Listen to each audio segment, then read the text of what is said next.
18 വയസ്സ് കഴിഞ്ഞവർ പുതിയതായി ആധാറിന് അപേക്ഷിച്ചാൽ ഉദ്യോഗസ്ഥർ വീട്ടിലെത്തും. എന്തിനെന്നല്ലേ, അപേക്ഷയുടെ സൂക്ഷ്മ പരിശോധനയാണ് ലക്ഷ്യം. വില്ലേജ് ഓഫീസർ നേരിട്ട് വീട്ടിലെത്തി പരിശോധന നടത്തിയതിനു ശേഷമേ ഇവരുടെ ആധാറിന് അംഗീകാരം നൽകൂ. അപേക്ഷകനെ നേരിൽ കണ്ട് അപേക്ഷയിലെ വിവരങ്ങൾ ശരിയാണെന്ന് ബോധ്യപ്പെടണമെന്നും ഇതിനായി വില്ലേജ് ഓഫീസർ നേരിട്ട് എത്തണമെന്നുമാണ് നിർദ്ദേശം. എന്നാൽ ഈ നടപടിക്രമങ്ങൾക്ക് പ്രത്യേക ഫീസ് നൽകേണ്ടതില്ല.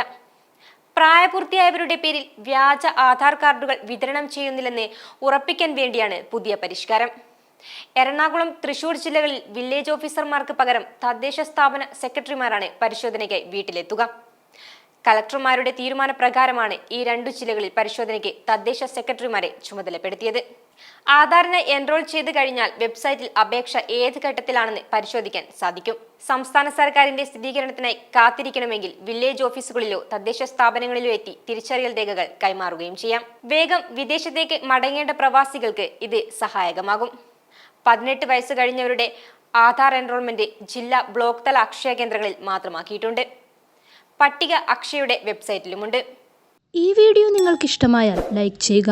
കൂടുതൽ വീഡിയോകൾക്കായി യോഗനാഥം ന്യൂസ് ചാനൽ സബ്സ്ക്രൈബ് ചെയ്യുക.